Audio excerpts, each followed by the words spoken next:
What's up, guys, and welcome back to a brand new episode of the NeoVintage podcast. I'm Jabro, and I'm here with Steve. Hope everyone's doing well out there. And for you guys who have never seen the show before, we're just two guys that like to talk over the biggest story in gaming, but we always like to start with what we've been playing. So, Steve, what you been playing? Yeah, so sort of continuation from last week. I'll get it out the way early. Still been playing Elden Ring, a whole lot of it. Somewhere between like 35 hours-ish, which is, I think a pretty decent amount to start getting those not final thoughts on it, because the game is so just content filled. But none of my opinions have really changed. Everything I've talked about, the open world, how filled it is, how full of content it is, how even if I just jump in for like an hour or two, I find 4 or 5 new things to do, a new boss to try to attack, or a mini boss, or a new area, a church. The game is just, I'm sure everyone's just tired of hearing about Elden Ring, but the game really is something special. There is something just like I can't even put my finger on it still, that it's like, why is this game just hooking me so well? I just think it's fixed so many issues that I've had with other open worlds that have always felt almost so empty, and that's the biggest thing. It's like, at no point do I feel like I wasted time exploring, a mountain area, just because I will find either some weird side mission or a new weapon or a new kind of enemy. The enemies start to get a little repetitive in certain aspects, and I do still wish that the game was just performing a little bit better.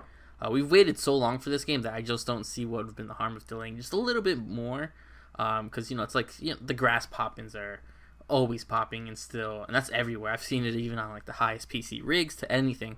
Those the textures just they're constantly popping in, and just makes me wish it was just baked a little bit more, and it would have just been a little bit better. I still do feel that they're missing features. I know some of this stuff is From Software's DNA, not having sort of like a quest log and stuff. I just wish there was not a specific waypoint thing, but just sort of a remembrance of who I talked to and what they may have asked me to do. I know there's this big patch that came out that actually nerfed a lot of things, made the game actually a little bit more difficult, but they also let you mark NPCs now on the map, which I guess is kind of going to help, but it's going to have to keep teleporting back and forth to remember what specific people even asked me to do or hinted at me to do. But the game really caught me by surprise, and I commend them. This is a game that I literally had zero intentions on planning to buy, to even play, and it's pretty much jumped forward to like top of my list for the year. And I know it's early to start talking about game of the year, but I can see why this is really up there, and I would be surprised if it doesn't end up in my top 5. But loving it. I have not played it since this new patch. I read through the patch notes. Nothing that they've changed seemed to affect me, specifically the way I'm playing it. I know people with magic, and I guess there was ways to cheese some of the bosses that they fixed. Apparently there was this boss that you could apparently just jump over and take him out without Mog. That's correct. Apparently they moved a pillar or something like that. Yeah, none of that stuff. Yeah. Something like that. That's the one people would get naked and jump on a ledge, right? That's from my understanding. From a tombstone over to the edge, yeah. Yeah, apparently that's all been patched. So obviously that comes and goes. But so I don't think anything that the way I play specifically. I looked at the attacks and summons that have been changed and strengthened or nerfed, and none of it made sense to me. There were some boss names that I didn't even recognize, so I'm fine. I won't notice any of the changes. I know other people are all up in arms, but still, that's the main bulk of my gaming time. It's slightly slowed down just because I'm starting to almost explore everything, but apparently there's a whole snow area I haven't even touched. Don't even know where that is. So you'll get there. So good luck. Yeah, and again, 35 hours in, and it's not like I'm just exploring back and forth. But my goodness, what a good time. Quick mention, I obviously been playing Mario Kart 8 for a while. We got the first 2 cups in the DLC.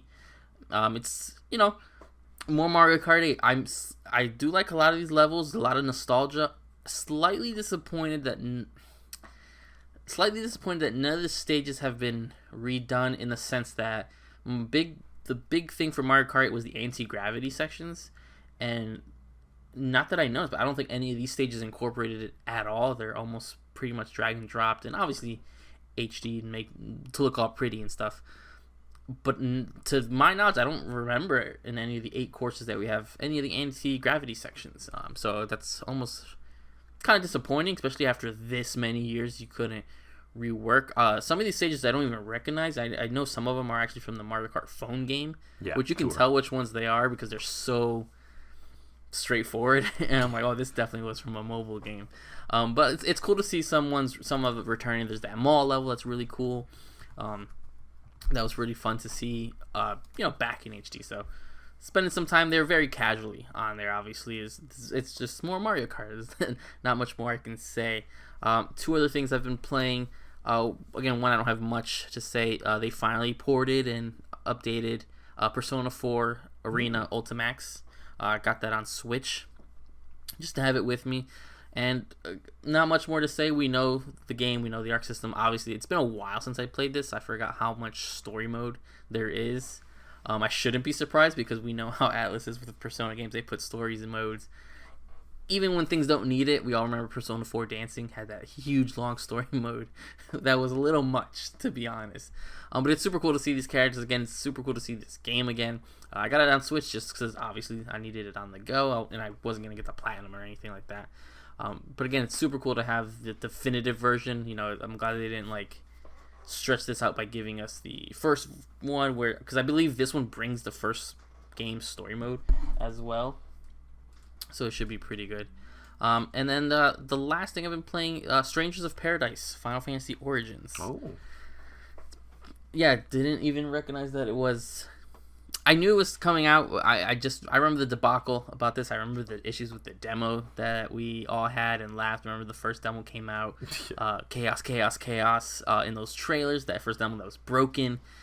So it was a touch and go for me for a while, where I was like, do I cancel the pre-order? Do I not cancel the pre-order? And something about that last demo that came out, I played it and I was like, okay, some things have been tweaked.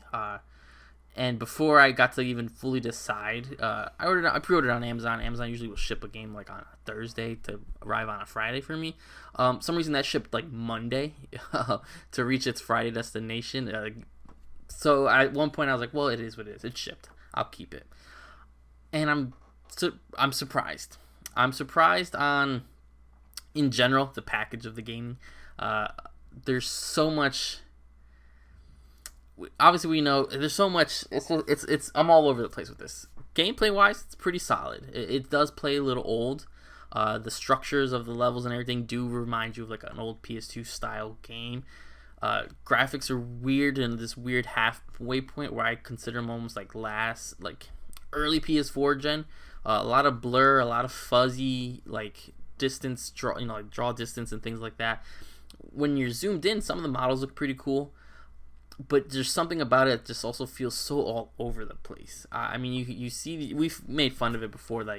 You see the main character looks so generic. His name's Jack, and this is supposed to be a prelude, a origin story to the original Final Fantasy game. So there's some early things that you can see pretty easily what's gonna happen. But it's weird that some of the side characters look more like a main character than the main character does.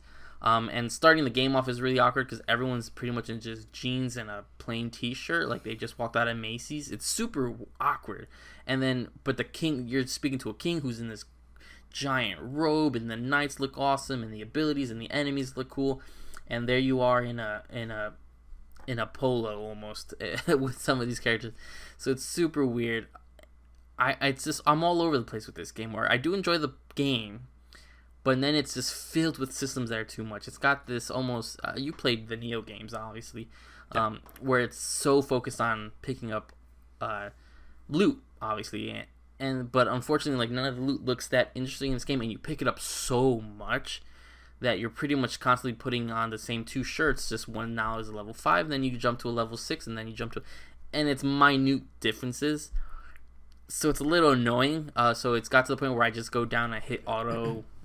assign, and it just kind of maxes it out for the party, leading to my party to look like idiots. I'm talking weird masks with veils, and then almost a tank top shirt, and then these big puffy pants. My characters look wild all the time. But that's neither here or there. I would have wished for a different system. A lot of the class system's really cool, depending obviously what weapon, which pulls from Final Fantasy, which weapons you are using to what abilities you can use work. unfortunately, you're stuck with 2, so you have to constantly go into a menu to switch to 2 because you can't use like magic with a specific weapon. So you have to get a weak weapon to equip it. There's a lot of micromanaging that's annoying. And it's not as fast and fluid as you want. That's where that old PS2 old style of gameplay really work. Then the last thing I gotta mention on it, because I'm still early on. I want to say I'm like 7-8 hours into the game. The dialogue. The dialogue is atrocious in this game. The dialogue is absolutely atrocious in this game, and it's got that Nomura just stink all over. I mean, his name's all over the beginning credits. And, certain games we expect this sort of cheesiness. We all know the Kingdom Hearts flavor, the darkness, and let the light in, open the door to your heart. And we know all that, right? You and I are huge Kingdom Hearts fans, but we don't deny the spine-tingling just, that there is with it. And you're going to get a lot of that here. That whole meme of chaos, they say chaos so much, and even more than these trailers that we've made fun of, where it's constantly I gotta kill chaos. And I'll wrap it up with just the beginning scene. You're Jack, the blonde guy, in your little black shirt, and you're walking up to a castle. You have a stone that vibrates. You turn around and there's your 2 partners, Ash and Jed, and they don't say anything. They don't know each other, and then they just all take their stones out and it's vibrating. And they just look at each other. They don't really say anything. And then Jack just goes, all I know is we're here to kill chaos. And they fist bump. And that's it. That's the origin of the story. And I believe that's in the newest demo, too, that you can download. And that's it. That's how this team got together. It's super awkward. And even later on when you get different party members, there's been that whole scene that we saw in another demo, too, where someone's like, you can't kill chaos. And the guy just, oh, that's BS. Plays music in his AirPods. They're not AirPods, but they're just wireless Bluetooth earphones. Walks down the steps and then immediately turns the music off. And it's super weird. There's like a Frank Sinatra song that's playing in the tutorial. The game is just this weird nonsense, but I think I'm dying of laughter sometimes because of the dialogue. And it's just super weird. And it's like a game where it's like, I cannot recommend this. But thing is, I've learned to expect it from this game. So it's like touch and go, where it's like I'm interested to see where the ties are to the original Final Fantasy, which it's been a long time since I played Final Fantasy 1.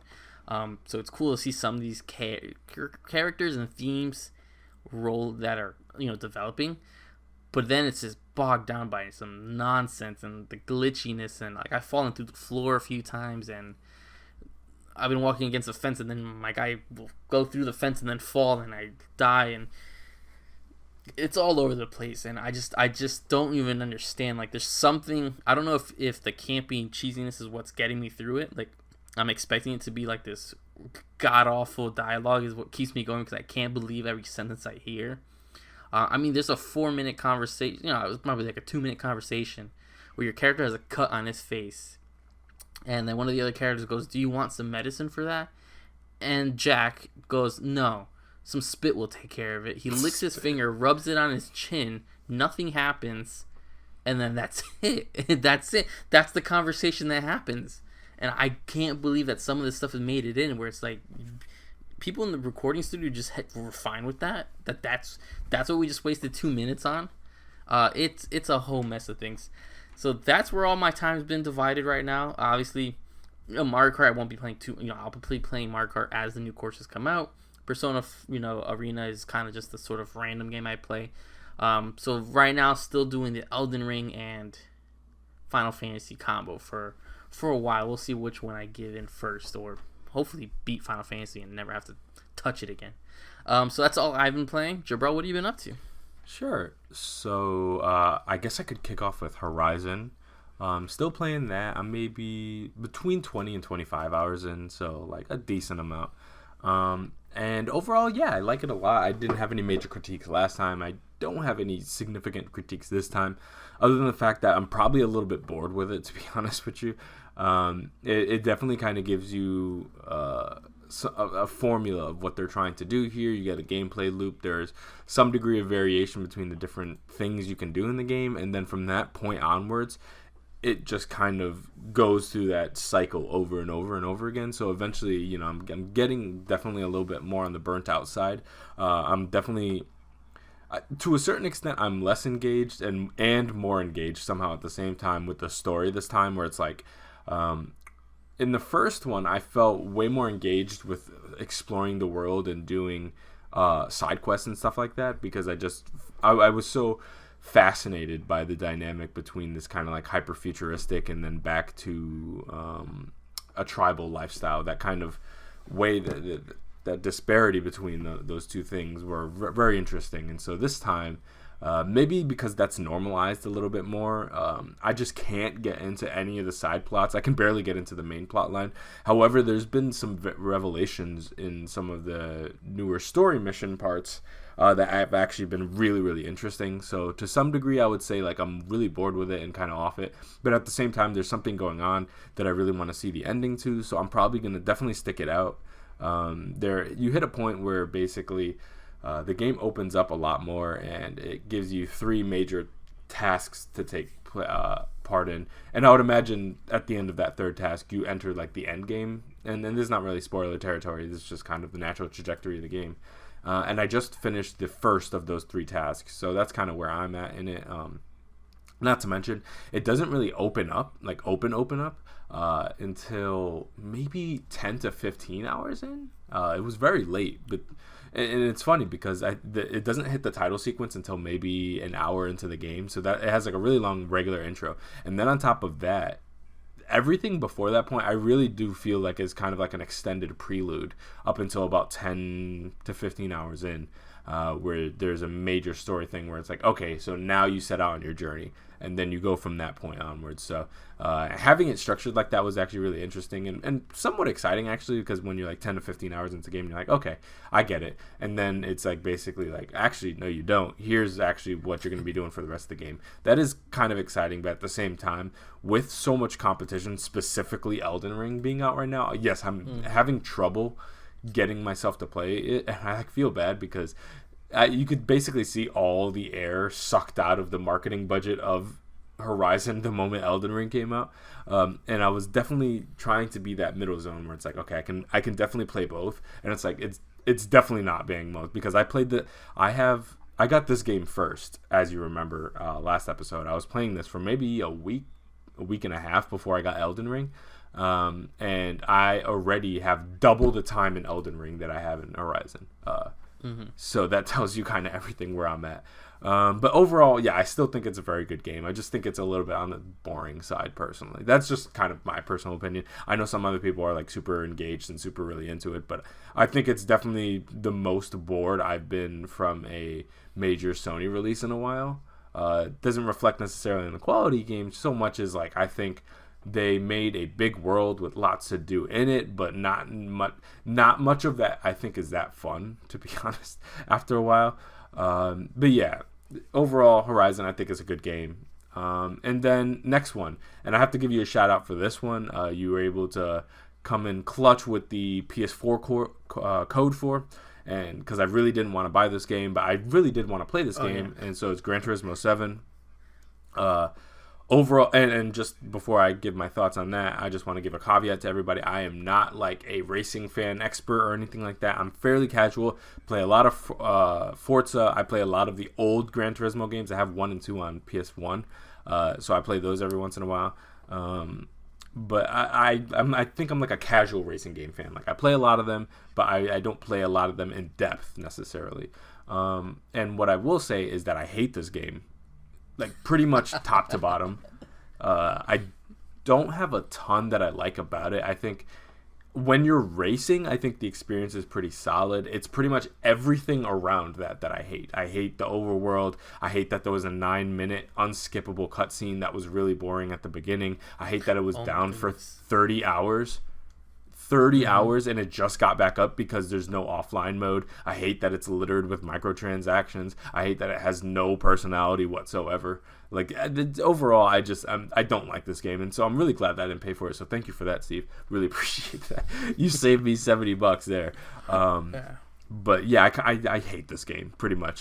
And again, don't get it twisted. Like, I'm not saying I hate this game because I'm like saying this is a bad racing game. No, I just hate everything around it, and I don't find it fun whatsoever. I've played it twice now, and I really tried to force myself to do something. And I also hate that they made you do this weird music mode, that they were playing some weird classical song. I hate everything about it. It's weird. It's weird, and they had the coffee shop that you would think I like, and I don't. They filled it with old Japanese cars that I don't want to see. And then they have a weird, the maps all look the same, and there's just it's just not fun to me. And I guess that's just maybe because once upon a time, this was like the premier racing title. It always had the most beautiful graphics, and it was this kind of like high, super fast fun. And it just really demonstrated the power of these consoles. And I guess now that we're in a place where, in many ways, you have other titles that look just as good as it, and then like I just realized I'm just more of a Forza guy, to be honest. Like, I like the kind of party open world atmosphere of Forza, as opposed to like the more contained linear racing specialist vibe of Gran Turismo. It's just not my thing anymore. So to some degree, I have to be fair with it, where it's like I think they're already fighting an uphill battle with me because it's not really my taste. And then on top of that, there's just a lot of kind of pretentious feeling nonsense in this game that I just hate it. Have you gotten the chance to play this? Because I got it from you, so. Yeah, I completely forgot that, that I bought I don't blame you. So yeah, I got it. It came with a little extra code. At first, my whole story with this game is a little weird because I had pre-ordered it, then I canceled it because I was like, I'm not gonna play Gran Turismo 7. Then last second I did pre-order because there's something about me. I think it was the same for you. It's like, for the culture of PS5, I wanted this game. It's a major release.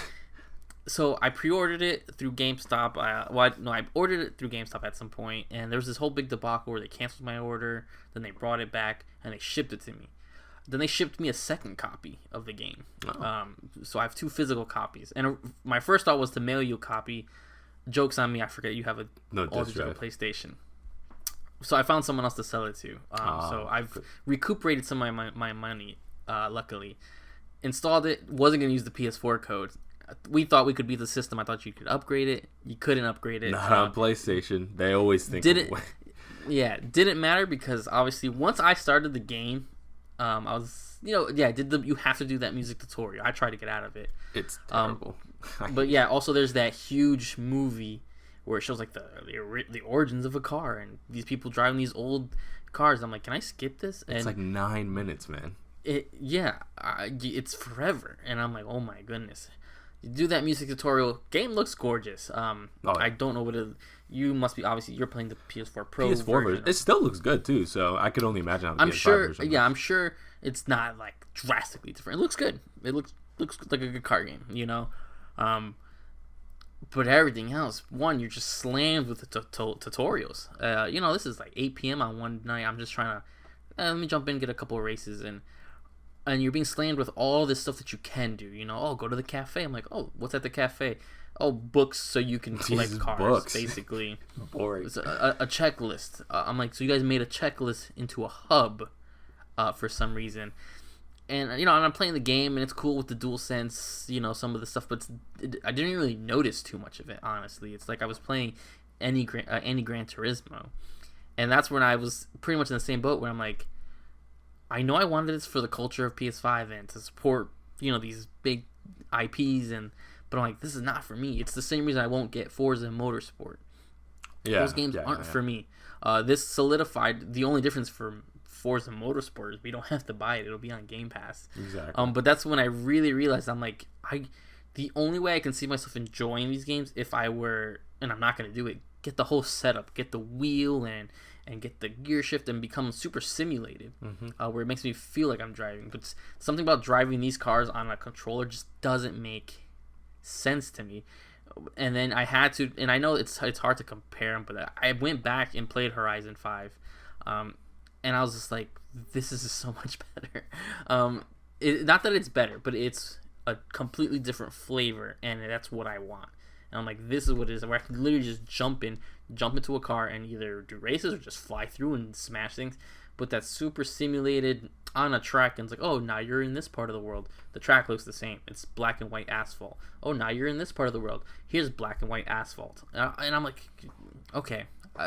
Even games like Dirt changed it up way more than that. Last Dirt, whatever the last Dirt was. So yeah, I completely forgot I did have that game. So good thing, good pick up there. I forgot about Gran Turismo 7. Yeah, and I'm not like, and you would know this, I'm not like being dramatic here when it takes like 25-30 minutes from turning the game on to actually being able to just race. And mind you, and again, I hate to build this connection because in many ways it's not fair, but at the same time I think it's really fair, where it's like, try to remember the first time you turned on Horizon. They show you a cutscene that turns into gameplay. In minutes you are in a race against a freaking plane, like within minutes, mountains, and you got the music bumping, and you know, it's newer tracks of music, not this classical. Exactly, and they're not even letting you go full speed. They got you in this bum ass buggy car. Stuck. Like, it's just come on, bro. And the problem is, so I played the first night. I got in. It took me like maybe 20-30 minutes to get in finally and be able to just race. And I did a couple races and I was like, okay, I'm like a little bored by this. So maybe like 40 minutes in, I got like 20 minutes after that point. I played and I stopped. And then in a couple days passed and I was like, you know what? I need to give this a chance. I really want to talk about this next episode and I want a good vibe of it. And so I played it one more time, and I looked around. I bought a new car with what I have. This game is flooded with microtransactions, but they give you at least enough starter currency to buy a car, if not two cars. And I would imagine you could, to some degree, grind out some currency without having to put in necessary regular money. I would imagine it probably is just a lot. And so I did a couple races with that car. It was a lot faster, felt a lot better. I was like, this is a very pretty game. Again, I'm playing the PS4 version, so it's like I could only imagine what the PS5 version looks like because the PS4 version looked quite good, but it felt good. It was running good. And then, you know, I just got bored again, and I was like, you know what? I had to do the thing. I was like, get off my console. Get off my console right now. And so I deleted it. I took it. I was like, get off of my console. I need space for my Elden Ring saves. Basically. Yeah. And so I deleted it from my console maybe, I don't know, 4 or 5 days ago, and that was the end of my journey with Gran Turismo. So as of right now, I don't think I'll ever play it again. I will never say never. I have that code there, so if I ever want to reinstall it, I'll reinstall it, but I don't see a case for why I'd ever do that unless there was a major overhaul of it and they fundamentally changed the game and made it better. Then maybe I could see going back, but at this point I think that's kind of it for me. I'm kind of soiled on it. Really quick, I've also played Mario Kart like you did. For anybody who didn't know, 2 new cups, which is 8 new tracks. My favorite one is probably the Paris Promenade, or Promenade or whatever. And that's a lot of people's favorite, but yeah, it's beautiful. It kind of loops in on itself, so you actually, for the first time since Double Dash, maybe I think is what they said, you actually kind of come in direct head-to-head contact with the people in last place, so that's actually really funny. Cool. It's just a well-designed map. I like it a lot. It's beautiful, and it looked great on the OLED screen, that kind of like sunset look at it, so I had a really great time. And I tried out, like, you know, multiplayer too, and they run great, they look great. It's really fun being able to go back to places like Choco Mountain. They had like 1 or 2 maps from Mario Kart Super Circuit, which was like one that I played probably the most as a kid. And so kind of going back to those places and actually see them like kind of like fully realized in 3D was actually really exciting for me. So yeah, I was really positive about that. And, you know, I think for me, obviously, I was not super happy with the expansion pass for Nintendo, and the kind of price proposition and what you were getting and the drip feed approach for N64 games. But with this being the second major DLC drop that is free for people who have the expansion pass, the first being the Happy Home Designer add-on thing for Animal Crossing, this really has kind of closed the gap for me to make it worth it for me, so long as if this keeps up, you know, and this doesn't have to be an every month thing, but a couple times a year, major DLCs being free for the expansion pass, that totally makes it worth it for me personally, especially this Mario Kart thing, because all in all, I think you're going to end up with like 48, 50 new tracks or something crazy like that. And the fact that I don't have to pay anything additional to that, I think is really awesome. So yeah, it super makes it worth it for me. Really happy about it. Mario Kart 8 is still amazing. I love Mario Kart, and I love any excuse to go back. So yeah, very positive about that. And lastly, yeah, as I kind of mentioned, I'm also playing Elden Ring. I'm just below 40 hours right now. I'm like at 38, I think. And I've made a lot of progress. I'm doing way better than I thought I was. I die all the time, but obviously that's to be expected. But I find it a lot easier than Demon Souls, personally. And the big thing is, so I started out a complete kind of strength build, all melee, no magic really. I would use incantations every once in a while, but for the most part, I had, I forget what sword I was using at the time, but a solid sword, some decent armor, and I was kind of just slashing away at people and dodging, getting my dodges up. So I learned how to play it and learned my timing a little better. And then maybe 10 hours ago, or like 10 in-game hours ago, I decided that I really wanted to rework my character. And so what I did was I kind of respect them, and I got their faith and intelligence up, and I decreased my strength a little bit because I got my strength insanely high, to like, I don't know, 50, 55, something like that. Wow. And because I was doing a strength build. Not that I completely ignored. Like, I got my dexterity up and my endurance up, too, so I can wield good things. And my FP was super low because, again, I wasn't using magic at all. But I was doing mostly a strength build. So I took basically 15 of those points, and then I kind of lowered some of my other points and got my faith and intelligence up so I could start wielding better weapons. I got myself the meteor staff. And yeah, I've just been playing kind of half magic, half melee. So it's like a strength intelligence build now. So I have the sword of, I forget what it's called, like, it's like a fire, and you can do the beam. It's the one a lot of people use. It's really good. Yeah, okay. I'm using that sword and then the meteor staff. So I can, and for the meteor staff, I have like the rock projection move where you can kind of like pick the rocks out of the ground and throw it at people. I have this cool beam move, and then I have this really cool like buff incantation that can heal a team. And so I've been really liking the way my character is playing now. I have like this twin armor that you can get in the round table hold. And for anybody who's not playing Elden Ring, I'm sure all this is just mumbo jumbo to you. But yeah. Overall, no, I really, really, really, really like the game. Definitely my game of the year. For right now, not even close. It's like blew past everything else. Yep. So yeah, no, I'm loving it. I'm still playing it. I'm very deep into it. But there are definitely like the set of bosses that I have available to me, one being the major story one, and then the other ones being kind of side things. They're all right now just a little bit beyond my abilities, so I'm still trying to get my character a lot stronger, my magic a lot stronger. I need higher FP because I run out of that all the time, and I'm just chugging through my mana flasks all the time, so I need to get that up. There's like a different things. And yeah, I was definitely one of the people impacted by the patch notes. I actually got, so the big nerf that a lot of people are talking about is that the fact that they nerfed the Mimic tier, or the Ash of the Mimic character, which is basically, it replicates your character. And so you can summon a version of yourself, a second version of yourself, which is really helpful because a lot of your best moves that can also do. So if at the very least, it can kind of draw the enemy's tension away and kind of pull aggro there, and then you can kind of chip away from the behind if you need to. But they nerfed them like crazy, and I just got him before the patch, so I like went to go use him. I'm like, all right, finally I got him because I hear he's the best summon, or one of the best summon in the game that is semi-accessible. There's some other ones that are better, but they're kind of tough to get, and I'm still working on that. But there, I was like, I finally got it, and then I went to use it against, I think it was Mog, and he just like damn near one-shotted him, and like he wasn't doing anything. He was like running around. He wasn't doing a lot of damage. He wasn't using my best moves, and I was like, oh my god, what is going on? And then I looked through the patch notes, and I'm like, oh my god, they ruined my boy. And so he's basically useless now. And I actually switched back to an older group of summons I had, which is either these I use Radahn's warriors or these great shield people. or sometimes if I'm fighting somebody that I really need their attention drawn, there's this group of like 4 of like these zombie looking dudes that just because there's 4 of them, it helps draw the attention a little bit longer than other ones, and I just use that to chip at bosses. But so far I've been making a lot of progress. I really like the game.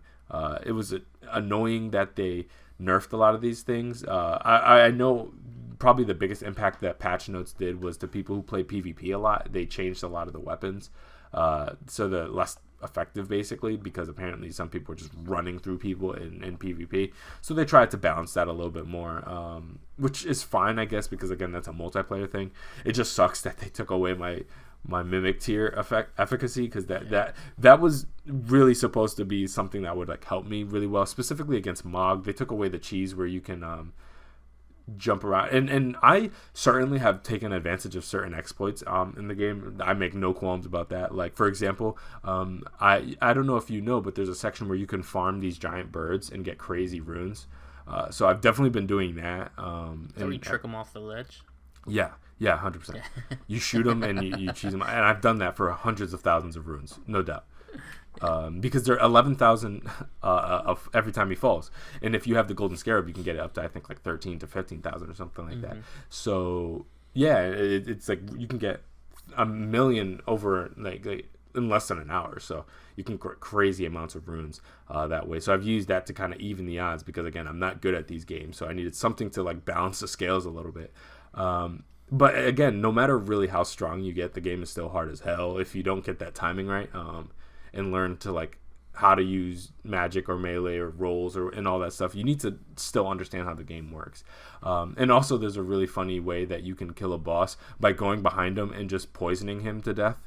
Like, you just use the poison incantation and it slowly chips at his health, and then just poison him to death without really fighting him. Right outside the capital outskirts is this giant horse guy. Tree Sentinel, I think his name is. Something Tree Sentinel. So I definitely did that. Sentinel, yeah, I definitely did that against him. I just poisoned him to death because I was like, screw it. Like, just put out a podcast and I just kept casting poison. So stuff like that I think is really fun, and I just like that you can kind of play it in any way you want. So sometimes I cheese things. Some things I just had to beat normal. Sometimes I bring people in. Sometimes I solo things. So I try everything out and see what works, and if I get through it, beautiful. If I don't, I try something else out. But overall, definitely my favorite game. Definitely can see getting another 30, 40 hours out of it, just because I know there are significant sections of the game I haven't even gotten to yet. Some because of the fact that I can't beat this. It's not the final boss, but it's one of the bigger final bosses, from what I understand. To enter the end game, you got to beat him, and I can't beat him right now. And they may have patched the only way to cheese that fight, which is fine, but he's like insanely difficult. So I'm like, we'll see how we get that. I might have to recruit some boys to help me out. But also, and there's also a whole bunch of other sections I just haven't gotten to because I haven't gotten to it yet. So I'm discovering new places every day. Like this yesterday, I discovered a whole like poison area that's really interesting. That was the first time I got there. They had a whole new enemy types in there and stuff like that. It was crazy. So yeah, loving the game. Definitely huge thumbs up from me. Yeah, awesome, and congrats to From Software. I mean, they just released the numbers. They had crazy million amount. So super excited for them. And it's almost like that you can find success by releasing a game that is completed upon release. How crazy is that, right? Actually, like finishing a game. Microtransactions. Yeah, just a whole game that you can buy for $60, $70, whatever it is, and it's done. Like, how crazy is that? It's almost like it shouldn't be normal to go down for 30 freaking hours after you release for something that tries to extract money out of you every 5 seconds. Like, it's almost like you don't have to do that necessarily. Like, maybe copying Activision's not the person you should be copying. So yeah. If my biggest complaint of the game is that the grass pops in, and I still put in almost 40 hours. Yeah, we're in good shape. You guys are fine. Most definitely. All right, so I guess we can move on to the first story. And this is interesting because it's a new state of play. We actually got kind of 2 state of plays. But one of them is specifically related to one game. And I think what makes this interesting is not so much just the game itself, which I would love to talk about, but on top of that, the fact that the way it's interesting that Sony gave this its own state of play. So it's almost like it's getting the first party treatment a little bit, which I think is actually really interesting. So yeah, let's get into it. So Hogwarts Legacy state of play. Avalanche Software lifted the veil on Hogwarts Legacy during a special state of play. The 20-minute show was dedicated to showing off new gameplay and plot details. As seen in today's state of play, Hogwarts Legacy will let players live their full wizarding life as a fifth-year student at Hogwarts. That includes wizard duel with another classmate, brewing potions in class, flying on a broomstick, and exploring the school's campus in your free time. Hogwarts Legacy is currently slated to launch this holiday, and also the story was by Taylor Lyles over there at IGN. So yeah, overall, I really liked what I saw. I was always very excited about this game, but also very skeptical about this game. For years now, we've all wanted that kind of like definitive Harry Potter game where you could go to Hogwarts and just be a student there and go on adventures and create your character and have fun and do all these things. And it looks like we're actually finally getting it. You can explore Hogwarts, the areas around it, Hogsmeade and stuff like that. And you know, it's open world. There's stuff to collect. There's dungeons to explore. You can create your own character. There's classes to attend. I mean, it's pretty much everything the Harry Potter fandom has really wanted out of a game. Of course, I'm always going to be apprehensive about performance. That's a big thing I really want to see, how well this performs. We saw some combat. It actually looked a lot more dynamic than you'd think for a Harry Potter game. And so from that perspective, I'm like really excited. The storyline looks solid, but yeah, I just want to see this game run. It is an open world game. It has a lot of moving parts, a school that's constantly moving and shifting, really high resolution textures. It's a beautiful game. I really want to see, can they maintain that steady frame rate? I'm really hoping for like a nice steady 60 prime, AAA experience, but again, I'm still kind of holding out. I really want to see some tech analysis. I want to see like a demo or something go out so people can really play this, because I think if they're able to succeed in what they've promised so far, then I think they're in super good shape, and I think this is potential to be an amazing game this year. However, there's still a lot more information I need personally. What is your thoughts on this? Yeah, it's a preference. I've always had this awkward relationship with Harry Potter and the whole Hogwarts, the whole universe itself. As a kid, I grew up in that time when the churches were like banning Harry Potter and stuff like that. So I read the first book, then it was just, I could never watch the movies, like none of that. Later on, obviously, when I can make my own choices, I've seen some of the movies. I haven't seen them all, I'll be honest. So I'm not the biggest Harry Potter expert. I am in the process of rewatching all the movies because I feel like what I remember, there's a lot of stuff I do like of the world, of the whole school aspect of it. There's a lot that I like. So a game focused on the lore of it, not of actually of Harry's journey. Super cool. I remember when this was first announced. I remember you were really excited. This was on one of your. I think we did an episode where we were anticipating games for 2021. This was on your list. For sure. But even then, I believe you doubted it was coming out in 2021. So obviously you were correct on that. But yeah, the game looks a whole lot better than I remember it. I only ever remember seeing that one time, which I think it was a state of play, that it was shown originally. And I remember us being like, oof, the game looks a little rough, and the game looks almost completely different in my opinion. I was watching this and I'm like, wow, this looks fluent. This looks like I want to play it. I was like, there's so much going on. I was like, it's got the fact that it's a single player game, even though it almost looks like a faux MMO in certain aspects when you're walking around the school, and the one-on-one wizard duels look kind of cool. The brewing, the flying on the broomstick obviously was. I imagine if they imagine them making a game where you couldn't do that. So it looks really cool. I like that this is, from my understanding, this is all prequel to the Harry Potter series itself. Yeah, it's in the 1800s. Yeah, so I think it's going to be a good time. I do, want to see a little more. I was surprised that Sony was doing a whole state of play. They usually only do that for their IPs, and I think they did it for Deathloop. But Deathloop was also every 2 months we saw Deathloop. Yeah, it's an exclusive too, so that made sense. Yeah, so that made a little bit more sense. So it's really interesting that they're full on here for them, and congrats to. I mean, you got me kind of caring about a Harry Potter game in 2022. the fact that they aren't clutching down on an official date, holiday, I probably suspect us playing this probably in February of 2023. I don't see it exactly. Probably, and small caveat, the game is natively gonna run on Switch. Now, I don't know how well that's gonna run, but there is a Switch copy of this coming out. Not a cloud version, which is very interesting, which makes me look over at Square about what they just did with Kingdom Hearts. Unacceptable. But again, we'll see how that actually plays on Switch. But obviously, I won't be playing it on Switch. But 480p. It's got me interested. Yeah. I'll probably end up getting it on PC so I can play it on Steam Deck. For sure. But super interesting. You got to win over Hogwarts Legacy has a lot to do because you got to win over the Harry Potter fans, but you also got to hit the people who don't care about Harry Potter, but lapsed Harry Potter fans, people who saw the movies or only saw 2 movies.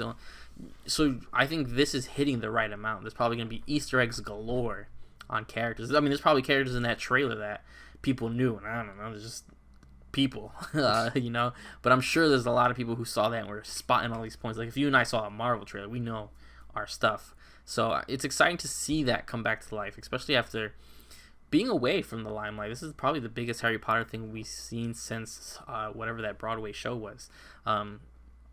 So yeah, you got me excited. You don't got me sold yet, but you got me definitely. You're on my list now, where I may be playing this this holiday, most likely winter 2023. Yeah, I could definitely see it slipping to early 2023. And like you, I'm also not I like Harry Potter, but I experienced them way into adulthood as well. I wasn't able. I think I saw the first movie as a kid, and then they pretty much shut down the rest of that. So I experienced everything for the first time probably in 2013-ish, and then I've seen it all the way through front to back the franchise maybe twice since then. So I've seen it a couple times. I like the world a lot. I'm still I'm not nostalgic about it. It's something that I kind of experienced retroactively, and I got into it and I dig it. But this seems definitely more my speed, just being able, less so from a lore perspective, just being able to mess around in the school. But I know this is going to be an incredibly nostalgic experience that people have been waiting for a long time. To the extent that people were going online, you remember, and taking these tests to find out what house they belong to, and it's so this I feel will be the final kind of form of that, where this is about as close as you can get to finally going to Hogwarts, which is an exciting prospect for a lot of people. So I'm really hoping that they stick the landing. I just want to make sure that it runs right, it comes out on time. I hope it's not suffered from a whole bunch of delays, but I'm really fascinated, again, most of all, by the kind of first party Sony treatment they're getting with their own dedicated state of play. That's actually really interesting to me, and so that makes me wonder about the broader implications of that relationship there between them and Avalanche, and what they're going to be pulling off with this game. And I just wonder if it's going to get the kind of full marketing treatment. You said that it's on Switch, so it's obviously not a platform exclusive to Sony, so it makes me wonder, is this just a marketing thing? What's going on here? But yeah, no, it's really exciting stuff. I'm looking forward to the game, and overall, judging by what I see, it calmed a lot of my biggest fears that I had for it, because the very first time that they unveiled it, it was running really rough, and that's not uncommon for kind of first reveals, first impression types of reveals of games. So by what they showed, the combat, the navigation, the fact you're on a broomstick and you're flying different animals, and I don't know if you were straight up playing Quidditch, but you're moving around on a broomstick, and you're exploring the school and exploring the village and grabbing things and upgrading things. It seems like they have a very robust title here that's pretty far along in development, so it doesn't look like they're showing off something way too early than they should, which is a good sign. So that tells me that, hey, if they are saying holiday, I don't think they'll be necessarily have to launch. If they miss holiday, I don't think they have to launch too far beyond that, judging by what they've shown so far. So yeah, I'm feeling good about it. Yeah, it's good stuff. And it was also random where they're just here's a state of play. So they may be feeling more confident about that date. Yeah, for sure. Than we all expect. We'd all love to be wrong. So going on to the next story, another PlayStation State of Play happened. This one was, I think, the week before. So it was always weird that they separated the State of Play. And we got a rundown of things, some interesting ones. So we have Capcom's Exo Primal, which, man, I wish this was a. We all know what we looked at when we saw this. So Exo Primal, we have basically mechs versus dinosaurs, not to be confused with. Wow, why can't I think of what, Dino Crisis or Turok? Dino Crisis? Yeah. Okay. Yeah. Even though a lot of similarities, but vastly different. I gotta be honest though, I'm not a huge dinosaur guy. It is what it is. This had a little almost Anthem stink on it when I was seeing it, and the big focus on like multiplayer co-op battles, and I'm like, okay, it's random. Let me tell you that it is a random title. I'll keep my eye on it. I'm a big Capcom guy. You guys, we all know this. I'm a huge Capcom fan. This is weird, but when you see like teams of 5 and state of the art exosuits, I'm like, there's a lot of this stuff that's not worked for other companies before. So a mech suit versus dinosaurs just doesn't really do much for me. But I'm assuming there is a calling for that, especially since I think even one of the characters looked like the character from Dino Crisis. So it's super weird that this is where it comes from. But what'd you think of Exo Primal? I'm probably gonna pass on this one. It's not really. Yeah. I'm not really into mechs like that. I'm not into dinosaurs like that. So, and I'm not into multiplayer games that much. Really, I can get into a multiplayer game, but it really has to like sell me and have like a fun loop that would actually entice somebody, because it's not really my favorite type of game style. So yeah, Exo Primal just really's got not much for me. But it's interesting, and what I like about it the most is it's so not a 2022 game in terms of like mechs and dinosaurs is like peak 1998. So that is what I actually appreciate, that I feel like for people who are into that kind of stuff, this has a lot of potential to be a really fun thing. But yeah, I'm gonna pass on this one. Yeah, most likely. That's definitely when it comes to PS Plus or Game Pass or one day maybe. I'll give it a shot. If it comes over there. We got I guess our final look at Ghostwire Tokyo. Not sure why we got this, because we did just get a sort of, they didn't call it state of play, but we had gotten that 15-minute gameplay trailer of Ghostwire, and it's getting the same, funny enough, it's getting the Deathloop treatment. Obviously, it's going to be the last, I think it's the last one of the contract with the whole Bethesda Tango Gameworks deal with Sony. And, this game, again, it looks interesting. We've talked about it before, where it's like, it's not exactly what we thought it was going to be from its original, trailer tease at E3 years ago. There is something that's kind of like interesting about it, but there's also something I feel like off about it. I think the reviews go up from when we're recording this tomorrow at some point, so that is one of those games I definitely have to wait for a review for, because it's like what we've seen is the same thing over and over in different locations. So I'm really interested in what specific people have to say about that moment-to-moment gameplay. But yeah, is Ghostwire still on your radar?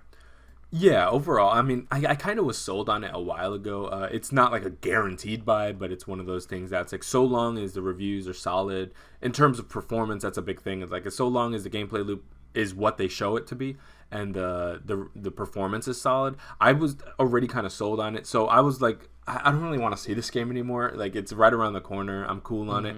I like what I see. I'm probably very likely going to get it. So at this point, it's kind of like the Deathloop oversell. Like, it's like, okay, I get it. Yeah, we've seen this game 15 times in the past year.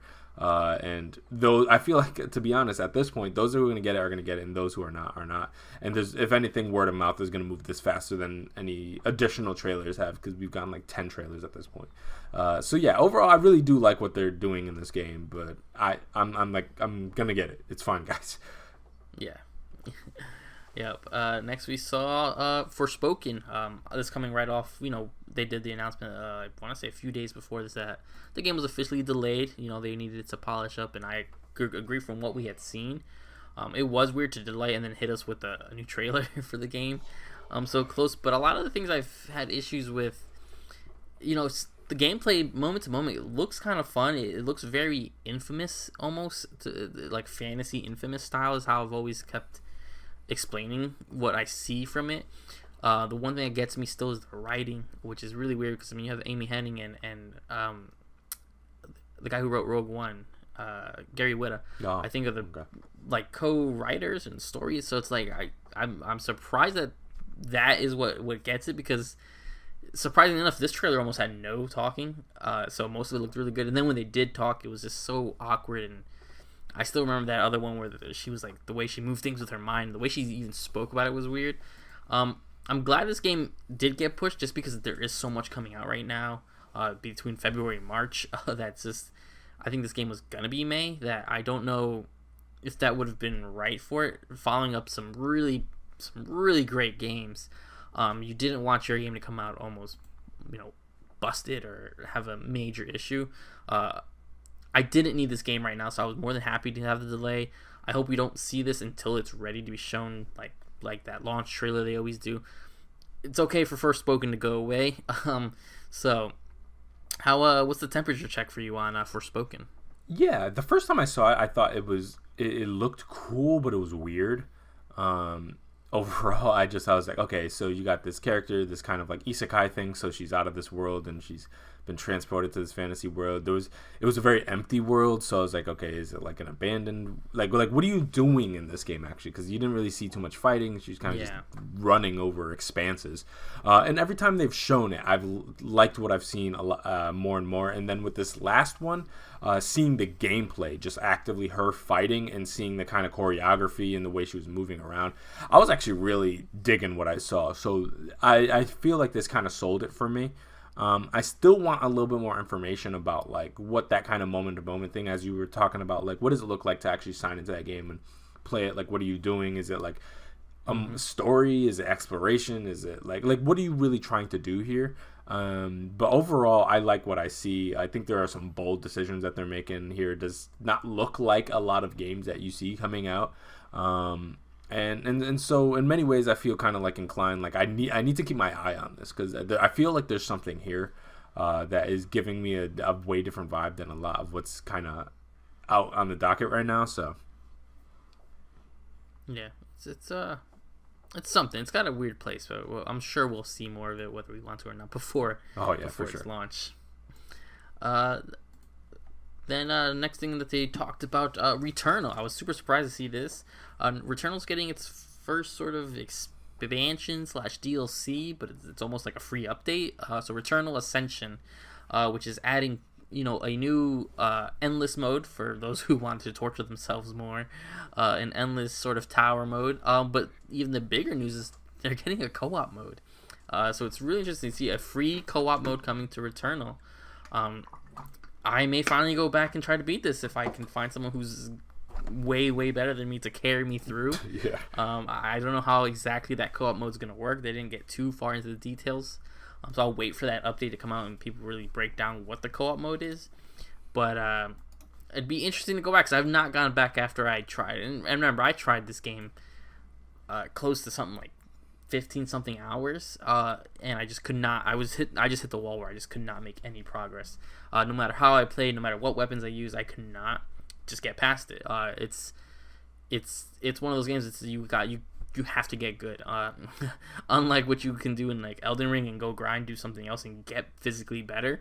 That's not an option in Returnal. You just have to beat it, which is not something I can do in that style of game. So maybe I can find someone to carry me through. But yeah, super surprised. Are you surprised to see a Returnal update? Yeah, I was actually really excited. I didn't play Returnal, but I was really excited to see it do so well, because these type of games, I was kind of worried about this game when they first kind of like showed it off, and I was like, okay, it's like a brutally difficult kind of shooter game done by Housemarque, and I was like, I don't know if this is gonna work for them. And it seemed to, and that's really good. This DLC is, I think, really smart. It's adding a mode that's like kind of like this definitely makes a lot of sense being put in there. And seeing kind of the multiplayer mode at work, it definitely looks the most Housemarque-y this game has ever looked before. Yeah. When they were playing kind of side by side, I was like, that's where that kind of like arcadey energy starts to kick in a little bit more. Where I'm like, oh, that looks like a Housemarque game, because like when you're watching regular Returnal, you'd be like, really, like they made this? Because if you compare it to the previous game, it's like a pretty far departure.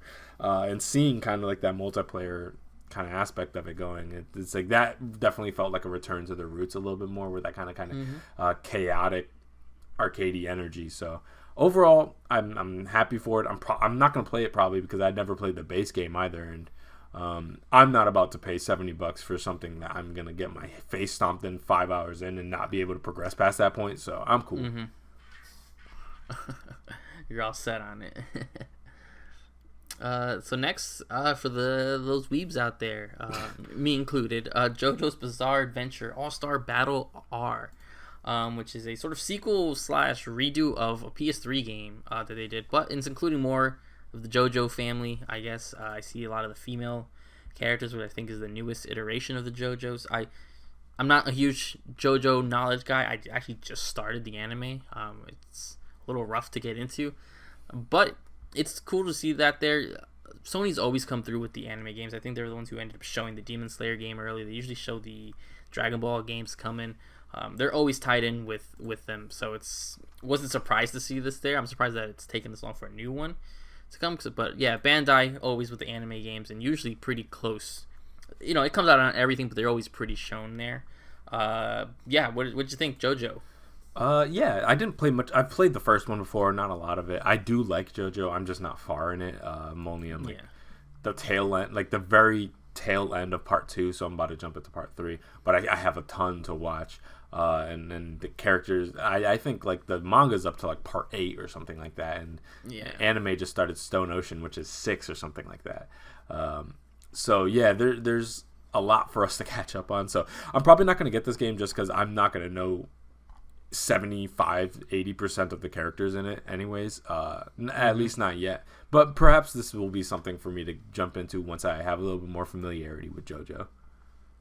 Yeah, same. That's what I kind of feel like. Once I decide if I really do like JoJo, then possibly, especially if it ends up being on these anime games, usually get on a pretty steep sale, for sure, not quickly but a few months after. Next, so from Square, of course Square was going to show up there.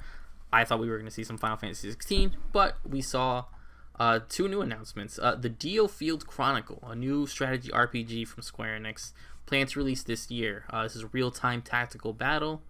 So it's a real-time battle system with some tactics galore in it. I mean, I liked a lot from what I saw. I'm very, very... Not that the game looks bad at all. The game looks great. It's really random when I get into a very tactical type game.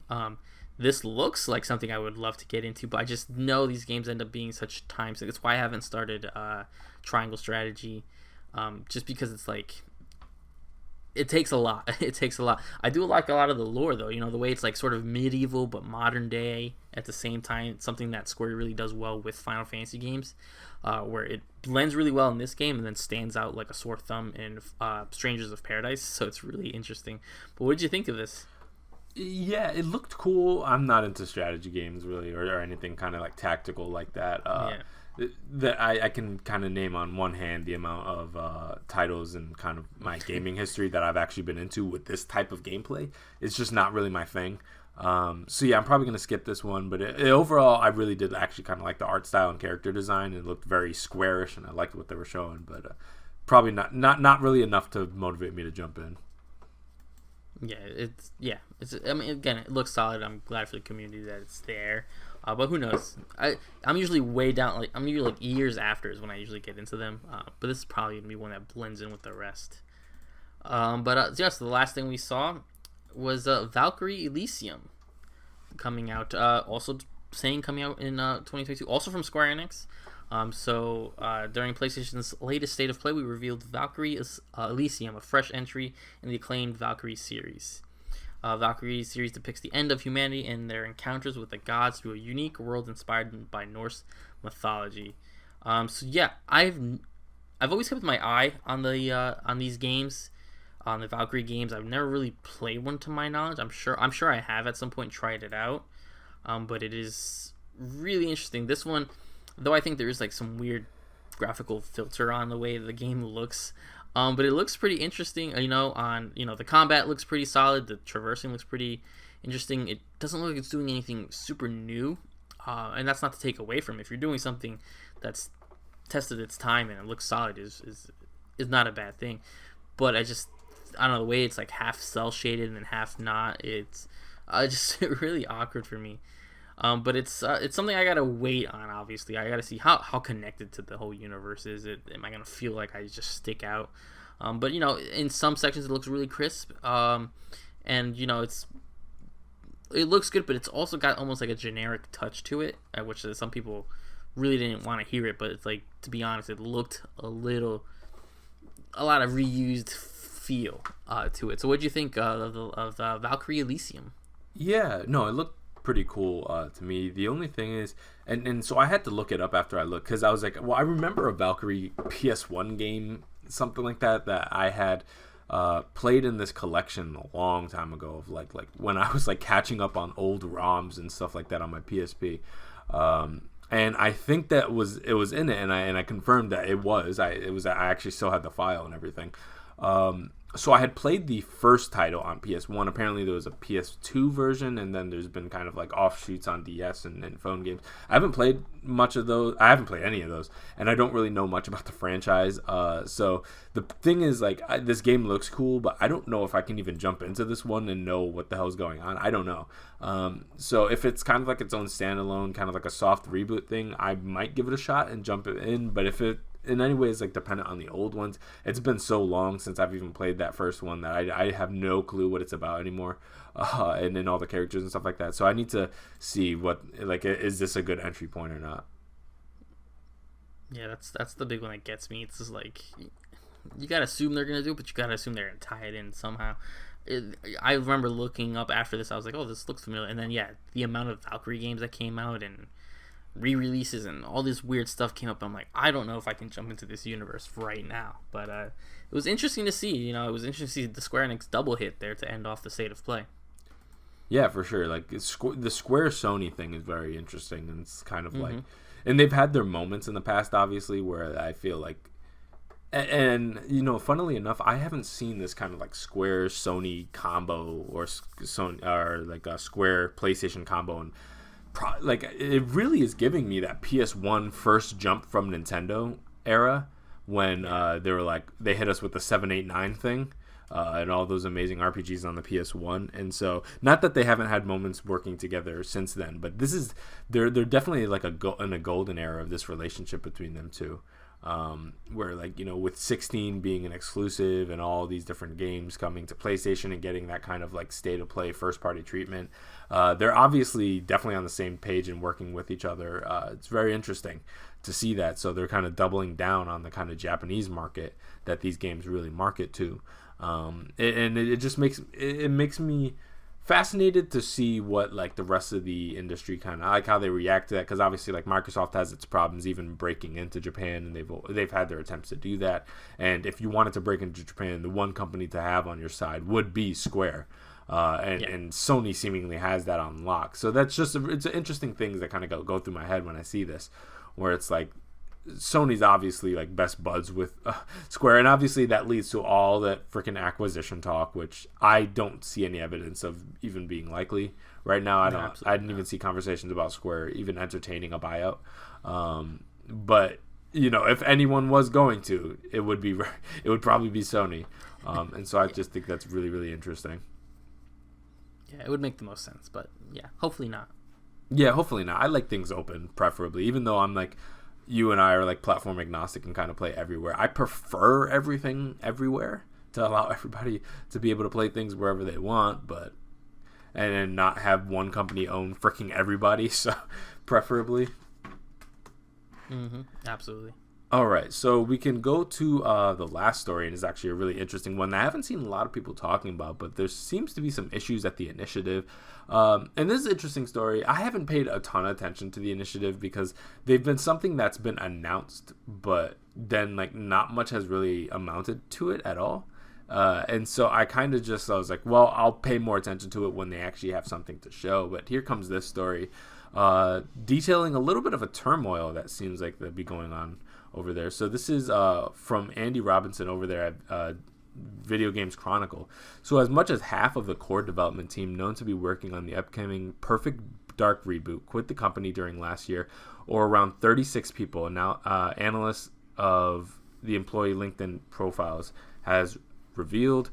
That includes most of the initiative's senior design team, including game designer Dan Newberger, design director Drew Murray, lead level designer Chris O'Neill, principal world builder Jolien Myers, 2 senior system designers, a group of 3 former God of War designers, and more. And the turnover of top talent does not end in design.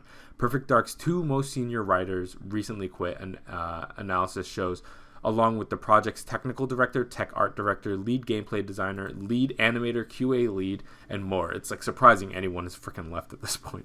According to LinkedIn, the initiative is now left less than 50 people when duplicate, former employees, and erroneous listings are removed, and currently has just 3 roles advertised on its website. The timing of the departure coincides with the September 2021 announcement that Crystal Dynamics has been signed to co-develop Perfect Dark.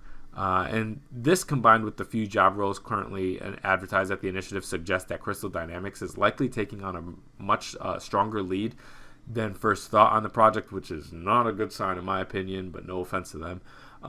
Interviews with multiple former senior developers cited a lack of creative autonomy and slow development progress as the reason for the departures, and described the wave of exits as fast and furious, with project momentum said to be heavily affected.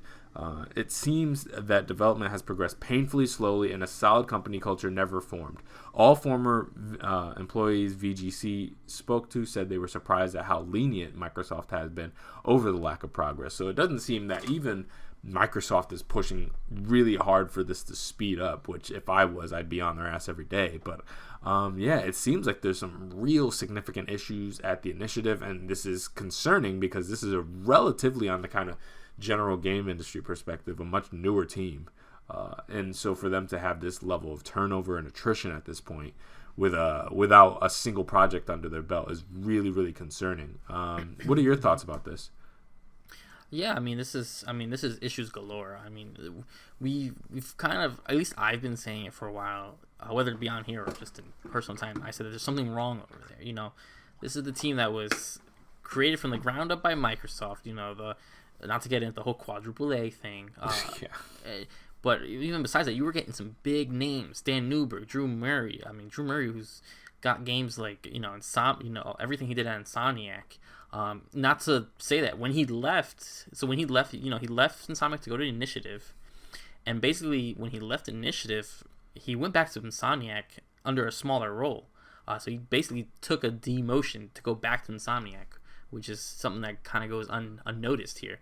Yeah, which tells you everything you need to know. Which tells you everything. Where he was like, "Oh no way," and the fact he's like, "I'll go back to Insomniac." I'd rather take the cut than work there no more. Take the cut and go work at Insomniac with my friends, and for a completely different thing. So it's a lot of issues. There's obviously a lot of issues, and I was saying this from the second they announced that, again. The initiative went quiet for a while. Then I believe at the 2020 Game Awards, they announced that they were doing the Perfect Dark game. I'm like, when the rumors were that they were doing Perfect Dark for a while, I'm like, oh, this game's got to be being sort of close to done. I was expecting it actually this year.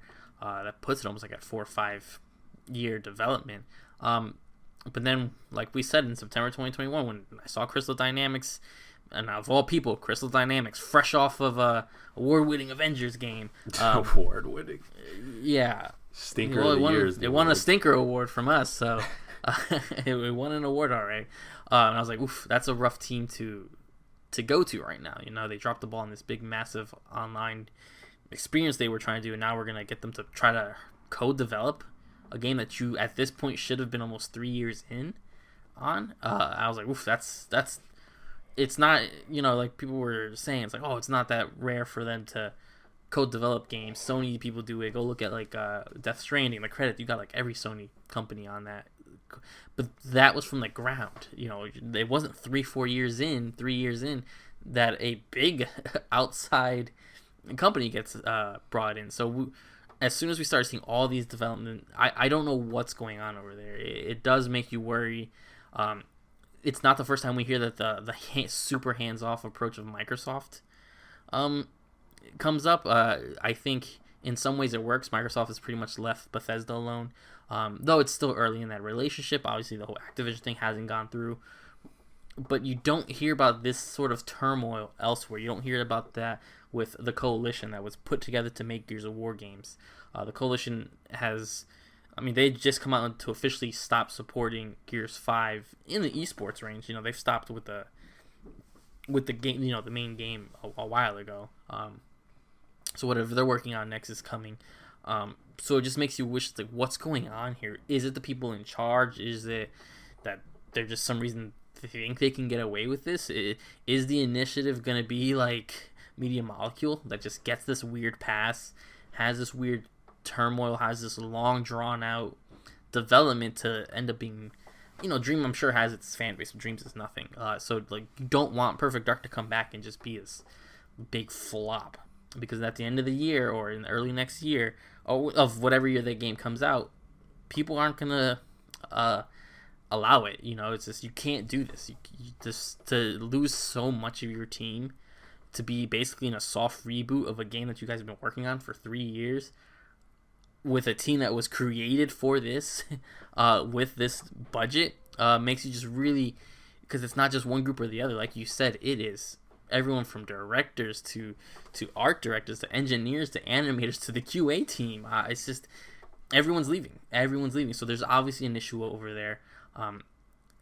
Microsoft better buckle down, and Xbox specifically, get on there. So whatever the issue is, you gotta correct it, because it's gonna look bad when your own created teams are gonna start coming out and suffering. And I'm sure there's a story, Jason Schreier's already probably got something fresh off the press and waiting to be dropped, as soon as probably some NDAs or whatever come up from the initiative. Something's coming up from it for sure. So whatever the issue is, I hope it gets resolved, and I hope everyone's happy making this game, because a game made in such a terrible situation, it's gonna show in their work. So we'll see what happens. Yeah, and I just probably wanted to end off by saying, like, Crystal Dynamics taking more of a kind of prominent hold on the project isn't necessarily like a death nail. Like, bringing people in late stage, it's not a good sign, but we've seen good games come out of those type of situations. But I think the problem was, in many ways, and whether this is fair or not, I think the initiative was positioned as a team to be kind of Microsoft's answer to a lot of what was going on in the industry from the bigger teams on the other side specifically. And I hate to make these comparisons, but yeah, Sony has an insanely robust first-party stable, and so did Microsoft. But in many ways, Microsoft was reliant on kind of the same teams to develop or to deliver over and over and over again. Specifically, 343. Once Upon a Time Bungie, but 343 and the Coalition. And it was just those two guys kind of pegging things back and forth. And, of course, you get a Forza in there every once in a while and some small things. But for the most part, it was Halo Gears. And so, in many ways, Microsoft's like, okay, it's time to make our offering a little bit more robust, bring in some new teams. And so they formed the initiative, and this was supposed to be this big major team to make these incredible Xbox exclusive experiences that you would imagine on kind of paper would be their answer to the Naughty Dogs, for example. Yep. And again, is that unfair? Of course, because, in many ways, like, Naughty Dog is super established and this is a brand new team. But at the same time, to see kind of Microsoft's attempt to have this massive, from the ground up created specialty, whatever, quadruple A experience team, and then this is their first offering, and it's going so rocky that they have to bring in Crystal Dynamics to get things back on track is not a good sign at all. And I don't really know of a way to spin that. And this is as somebody who really, really wants Perfect Dark to be amazing. I want nothing more than for, a couple years to pass and be like, oh man, Microsoft was in quite the tricky spot, but they really did make a first party as robust, if not pretty close to as robust as to what Sony's got going on, what Nintendo's got going on. I really want that for them.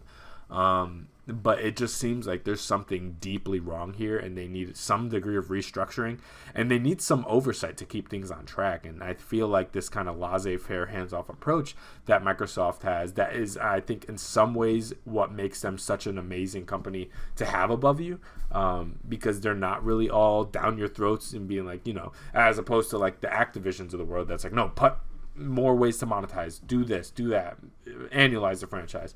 As opposed to, Microsoft that kind of lets people do what they want. So thankfully, with the Bethesda acquisition, with the Obsidian acquisition, if anything, it just opens up the finances to be able to do more things, as opposed to kind of them forcing down the throat what you're going to do.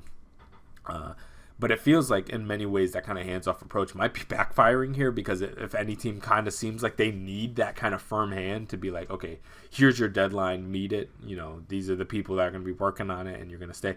It has to be the initiative, because that churn just tells me that people are jumping ship, to be honest. This is not something like, oh, didn't work out, this team's going to take care of it, we can move on. This tells me like, okay, there's if all the leadership is gone, the QA is gone, the art directors are gone, I mean, who's freaking left? Just coders? Like, you can't make a game like that. So, and as someone myself who works in tech, there's a process of onboarding where you're training people on how to do the work, and that takes time, as whether a 2 week to a couple months turnaround depending on the position.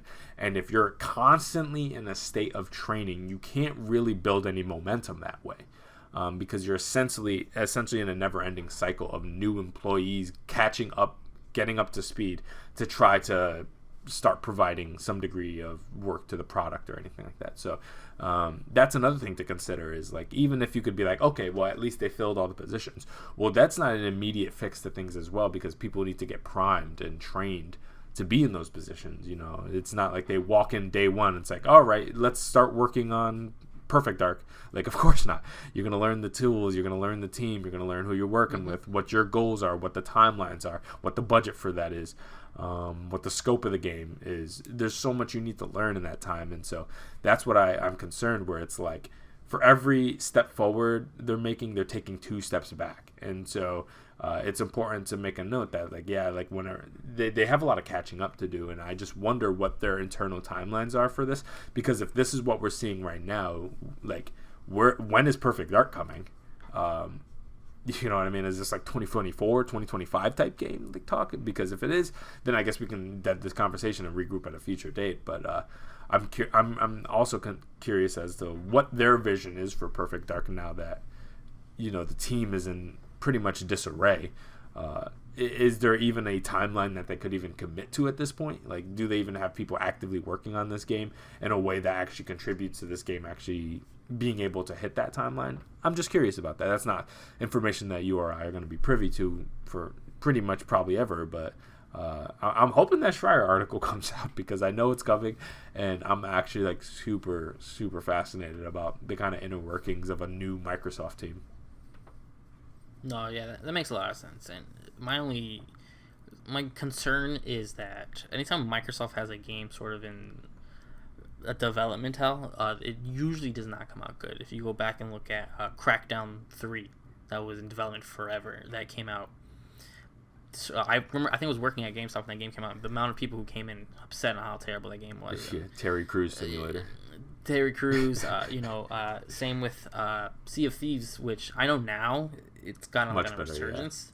Yeah. But the development hell that it was in and then when the game launched, that game was hot garbage. And unfortunately, that was my first experience with Game Pass. I got Game Pass for $1, and I tried Sea of Thieves. Oh. Nice push there, Microsoft. And so it makes me worried that Crossfire X was always in this big weird thing, and we never even got to a rant on Crossfire X with the way that game came out and the microtransactions that it has, which I know wasn't specifically them. I know tons of hands were on that, which makes me worried when you see Crystal Dynamics and these outside hands, because I think Remedy did the story mode for Crossfire. So when you see all these extra outside hands in there, it's when we've seen this before, it's usually come out to a dumpster fire. So we'll have to see, and I hope not. I don't want to be here in whenever. I would be surprised if Perfect Dark comes out before 2025. The way they're talking about it, the way this is them talking about it. Microsoft's ignoring this, having all this out, and so we'll have to see. I don't want to. I want to be able to be like, Perfect Dark was so cool, but the initiative is, though they've never said it on the record, but from behind the scenes and all these people who've kind of, initiative was put together to be Microsoft's Naughty Dog. If you even look at the title they got, Perfect Dark, we know that's what this team was created for. I just wonder if they still need that when you have everyone from Activision coming over, everyone that now in Bethesda was brought over. I think maybe there's probably some telling be like, we don't need them to do this, and now it's unfortunate because now it's like you guys are stuck. You have this team. and it would be very wild for them to maybe even close this team and dissolve it without ever releasing That a would game. be rough. And that's happened before. I think Stadia. Sony did that with you've got Stadia, which luckily all the games from Stadia are being ripped off and being put elsewhere. We just saw that Supermassive Stadia exclusive game is now coming everywhere else to the Quarry. Yeah, the Quarry. So that was a Stadia exclusive. So it's like we don't want to see that happen here. Where just this team was there, and now we get this fraudulent experience for 6 years and nothing came from it. Would be just disappointing. Really, it would be really disappointing. It would show that Microsoft maybe doesn't have a handle on everything the way they claim to. You have your people doing you got Playground doing what they need to do. You got Bethesda doing what they need to do, but you have all these guys who knew what they were doing prior to Microsoft getting in. Then you got the team when Microsoft created. 343 is really getting under some hot water right now. And so then you get the initiative doing this. It just doesn't look well. And I think there really is something going on Microsoft's side, on the Xbox side. I don't know what it is. I don't know if it's the restructuring that's going on over there. But someone is dropping the ball, and these are humans that are suffering. It's not, we're not going to play Perfect Dark. Yeah, but, these are people who have visions and jobs that they now have to look for new jobs, or luckily we're able to find other jobs. And it's like, this is someone's livelihood that is now being all messed with. Yeah, for sure. I guess we could leave it like that. Then maybe focus a little less on the acquisitions and more on the teams you already own, rather than bringing in some new people. Yeah, spend those billions and billions that you're buying Activision for, and get your people up to par. Yeah, for sure. All right, guys. So those were the 3 stories that we had for you guys this week. Hope you guys liked the show, and we'll be back not next week, but the week after that. So keep your eyes out for a brand new episode. This is the NeoVintage Podcast. I'm Jabril, and I'm here with Steve. Hope you guys enjoyed. And we'll see you guys then.